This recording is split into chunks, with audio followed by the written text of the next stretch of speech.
Dan yang tak kita sangka ya, memang pelaku ledakan ini adalah siswa di SMA tersebut. Jadi sebenarnya apa kira-kira motif aksi yang dilakukan oleh sang pelaku? Kabid Humas Polda Metro Jaya, Kombes Budi Hermanto memastikan ledakan di SMA N72 Jakarta adalah murni perbuatan diri sendiri pelaku yang berinisial FN. Berdasarkan informasi yang telah diungkap oleh pihak kepolisian, khususnya dari Densus 88 Anti Teror Polri, terduga pelaku peledakan di SMA N72 Jakarta ini memang menunjukkan keterkaitannya dengan aktivitas di dark web.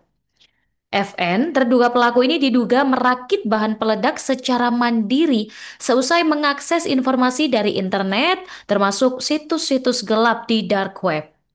FN ini kerap mengunjungi forum daring yang menampilkan konten ekstrem seperti video kematian akibat kecelakaan, kemudian perang, atau juga bahkan pembunuhan. Dan aktivitas ini disebut berlangsung sejak awal tahun dan diduga memengaruhi pola pikir serta tindakan FN Tribuners, termasuk dalam merancang aksi peledakan. Nah, meski FN ini terinspirasi dari konten di dark web, polisi menegaskan bahwa ia tidak terafiliasi dengan kelompok terorisme.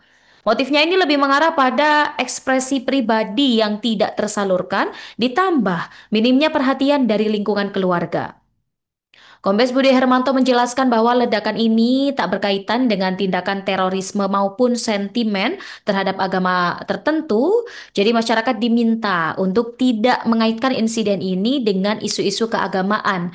Karena menurutnya tindakan pelaku memang murni, merupakan perbuatan pribadi. Dan hingga kini memang Tribuners belum ditemukan indikasi keterlibatan terduga pelaku dengan kelompok atau jaringan tertentu. Nah, insiden ledakan ini memang dirasa cukup miris ya, Tribuners. Bagaimana tidak, beberapa korban ini harus mengalami luka serius akibat ledakan yang terjadi pada Jumat lalu, tanggal 7 November 2025. Bahkan kabarnya Tribuners, korban ini ada yang mengalami cacat permanen akibat ledakan ini, seusai harus menjalani amputasi di jarinya. Ketua Umum Komnas Perlindungan Anak Agustinus Sirait menuturkan bahwa adanya beberapa korban ledakan ini yang harus diamputasi jari-jarinya dan hal ini diketahuinya ketika menjenguk para korban di Rumah Sakit Islam Jakarta Cempaka Putih di Jakarta Pusat pada Senin lalu. Dirinya menuturkan bahwa melihat ada jari yang memang diamputasi dan kabarnya ada lebih dari satu orang Tribuners yang mengalami amputasi. Selain itu, Agustinus juga menyebut adanya korban ini yang harus kehilangan daun telinganya akibat insiden ini.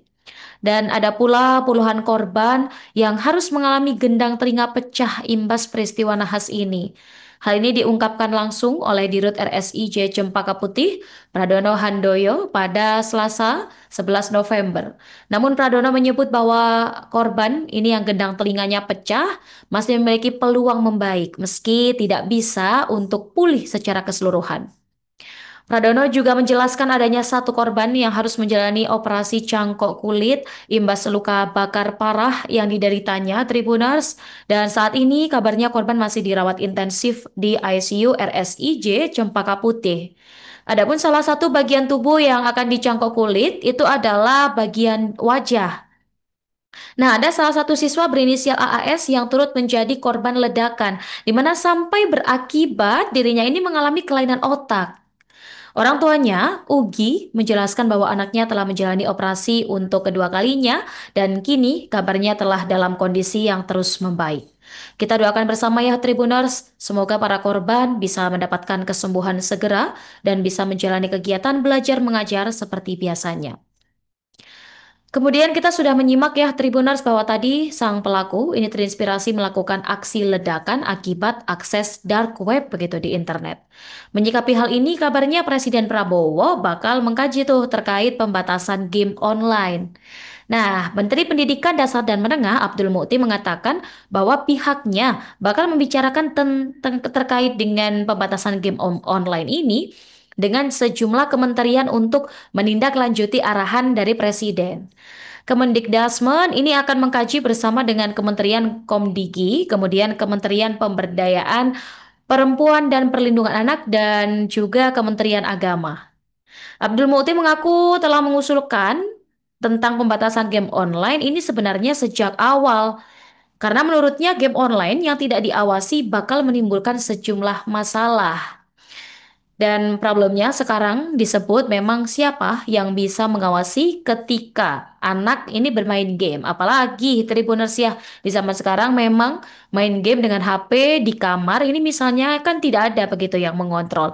Dan banyak tampilan-tampilan kekerasan atau yang sebenarnya tidak ramah anak. Game online, kata Abdul Muti, dapat menimbulkan masalah psikologis Tribuners kepada anak.